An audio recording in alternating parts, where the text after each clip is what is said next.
Welcome, Leo, to your in-depth weekly forecast for week commencing the 16th of February for the Ascendant, the Sun, or the Moon. Going to share with you, first of all, the big themes of the week. It's a very powerful one.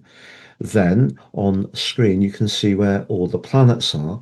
I'll share the context of that at the start of the week.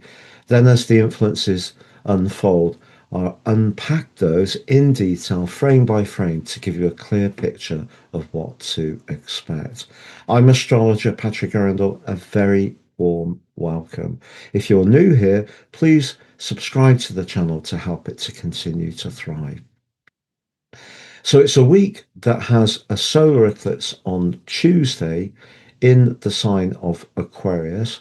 And that means how you connect to other people is going to come under the cosmic microscope much more strongly over the next couple of years. But it is clashing with the unpredictable vibe of Uranus. What's the implication? Because that's right at the top of your chart. The sun's in that part of your situation that's to do with relating. And then on Wednesday, because the eclipse occurs so late in Aquarius, the sun moves and dives deep, literally into the water sign of Pisces, joining up with Venus and also the North Node and Mercury. What's that about? And then later in the week, on Friday, we have the first exact conjunction where two planets are unified since for 37 years in the sign of Aries. But there's a rather intriguing paradox because the ninth house and Aries for you is about expansion. Saturn is more about contraction. How will that play out? So on the screen, you can see your seventh house of relationships is very busy. But it's always important in terms of an overall chart to look at which influence is most northerly, and it's actually Chiron. And Chiron forges at the start of the week a very positive link to the sun. Chiron, since February 2019, has been encouraging Leos to be open to new information and knowledge which can help you to strengthen your sense of personal identity.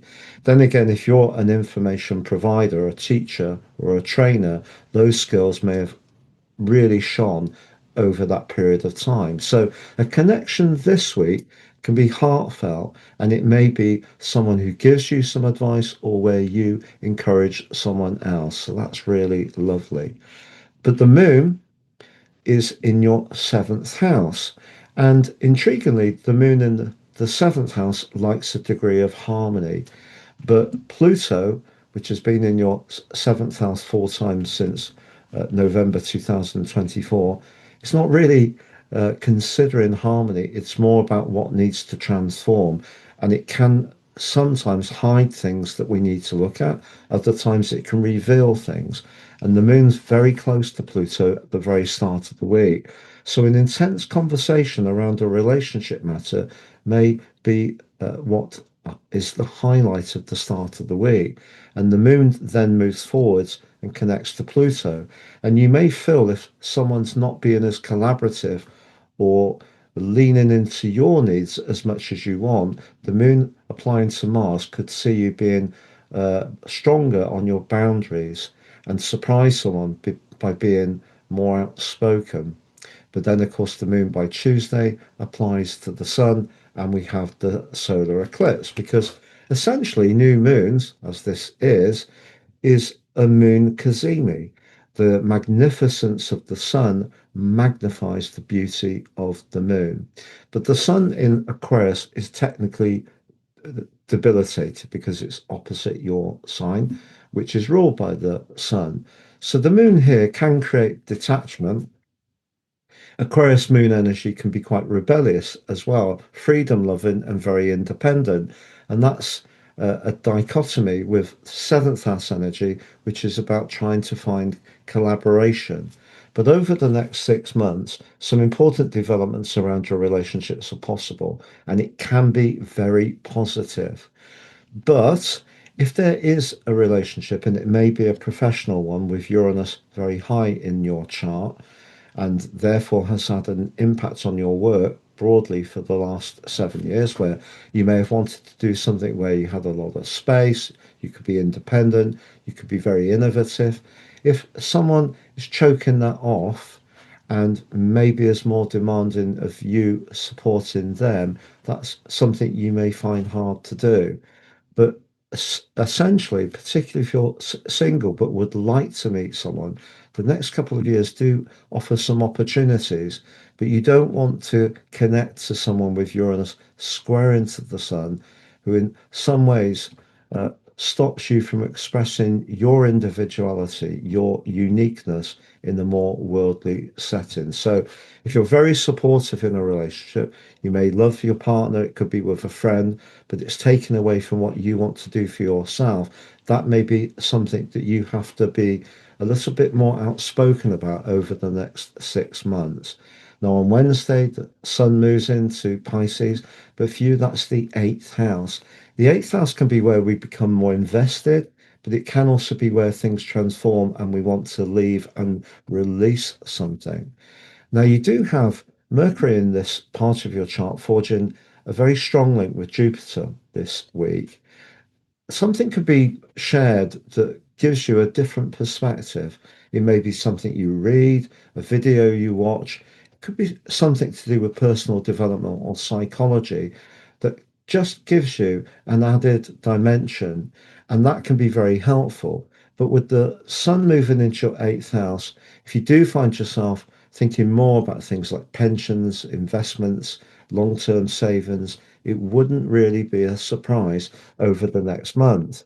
But equally, the seventh house can be about relationships, but the eighth house can be about deep commitment. And with Venus in a tight relationship with the North Node, if you do find someone calling out to you, not necessarily in a spoken sense, but just become more conscious of their energy and find them almost irresistible, that's a very karmic attraction that could develop over the next few weeks too. But that brings us to the end of the week, and that sees that Saturn Neptune conjunction. If there is something that you want to learn and you're really keen to go through it and can create the time to apply yourself, it's an excellent opportunity over the next couple of years to really uh, uh, reach a level of qualification, and which can be very powerful and very helpful to your future. But the ninth house position of Saturn can also show up where you may feel in some ways that you're giving up a flexibility, or your life lacks variety and color. Maybe it's a little bit too repetitive in some ways. And so the overall story of the week is that if you're very given in your relationships, but in some ways feel you lose out, that's something you may want to rebalance with the help of Uranus. If a relationship is going very well, it could get closer and it could get more intimate over the next 4 weeks. If you're in a relationship which isn't going well, and it doesn't have to be romantic, you may find, particularly around work, that you start to think about new ways you can earn money, the eighth house with the sun.